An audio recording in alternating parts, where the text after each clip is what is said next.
Алматы облысы Панфилов ауданы Үлкен Шаған орта мектебі информатика пәні мұғалімі Нүсіпақынова Гүлмарал. Бүгінгі менің алғашқы репортажым өмірін өрген өлеңмен қазақтың ақын қыздары атты видеоролигіме қош келдіңіздер. Поэзия қасиетті ұғым.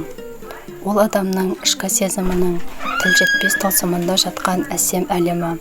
Жеке адамның ешкімге айтпас құпия қастерлі ішкі сыры. Поэзия тек қана ішкі дүние ғана емес, адам жанының аулаған алтын жылыны. Қазақ қоғамында өмірін өлеңге арнаған әйелдер аз емес. Соғыстан бұрын Мәрия Хакімжанова, соғыс жылдары Зияш Қалауова, 60 жылдары Тұрсынхан Әбдірахманова, поэзия шолпаны Фариза Оңғарзынова, поэзия аққуы Марфуға Айтқожина, 70 жылдары поэзия ханжайым аталған Күләш Ахметова. 19 ғасырда көптеген ақын қыздар әдебиет әлеміне лек-легімен келіп жатыр. Бүгінгі мен бейне жазбамда қазақ әдебиетінде өзіндік орнын тапқан елге танымал ақын қыздар туралы сөз қозғамақпын.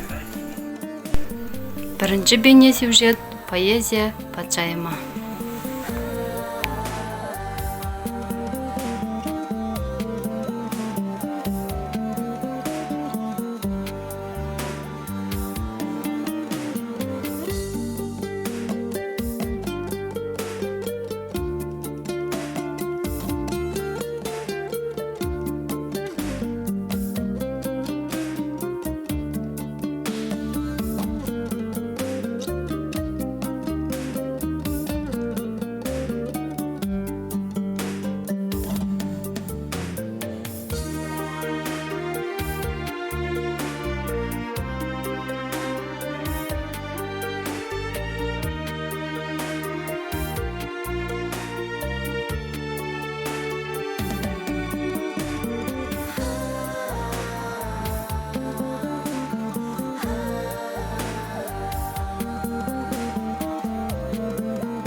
Екінші бейне сюжет поэзия аққуы.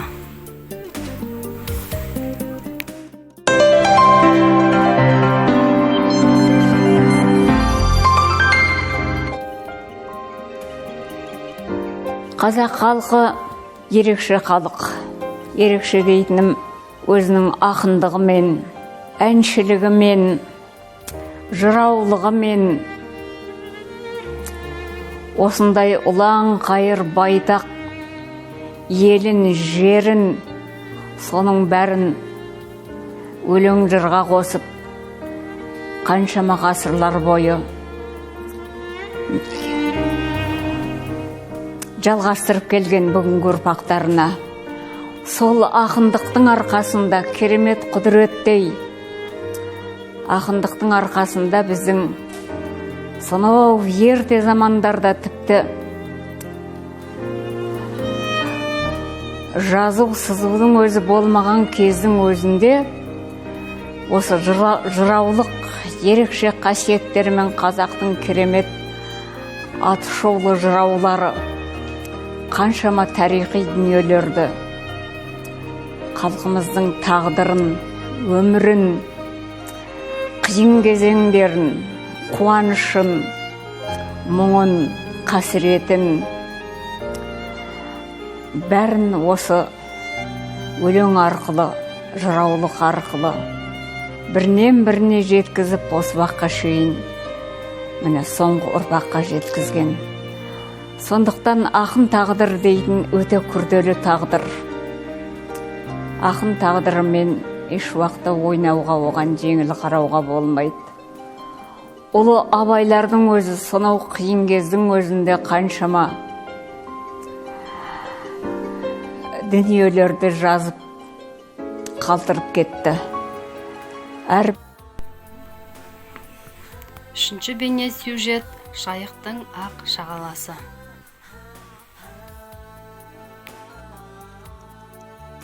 Анамды мен тірісінде әлпештеп көрсетпей, соны әбден есейгесін бар, өзім ана болғасын әлпештедім.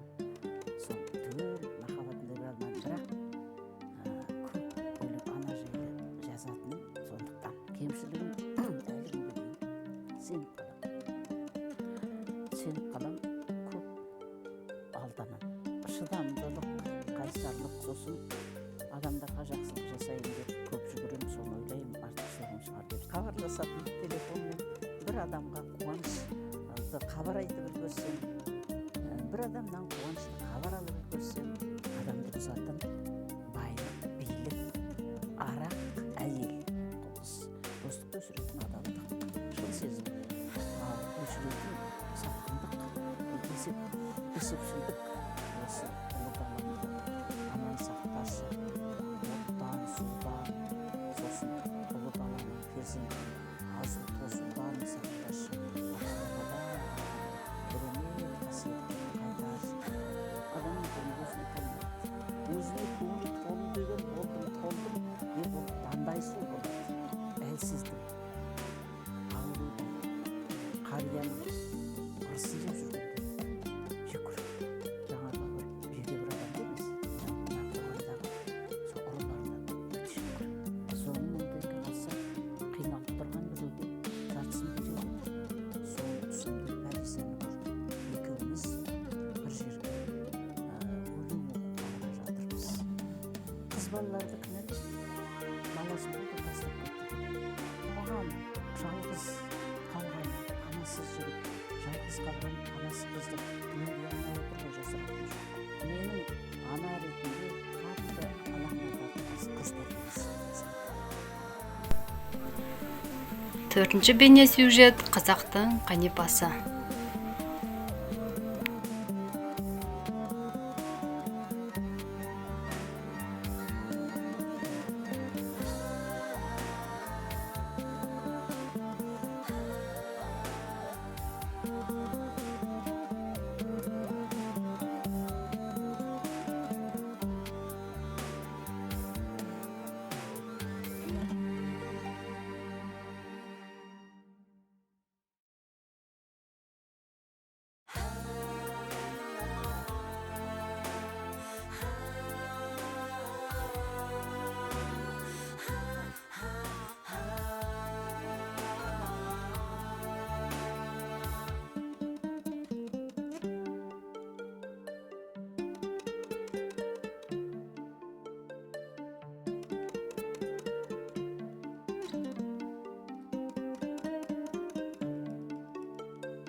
5-ші бейне сюжет поэзия патшайымы.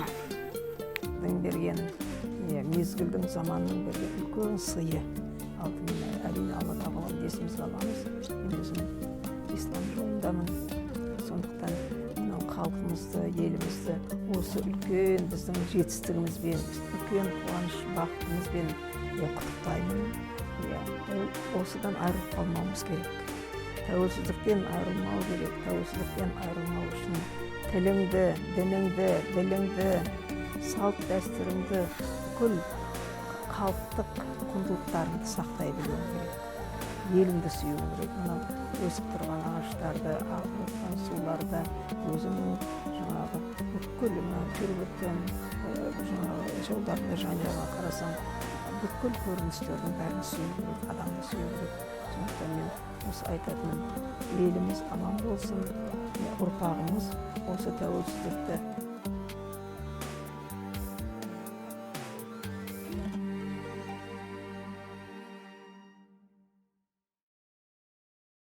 Бүгінгі менің алғашқы репортажым атты видеоролигімді назарларыңызға салып, тыңдағандарыңызға көптен көп рахмет.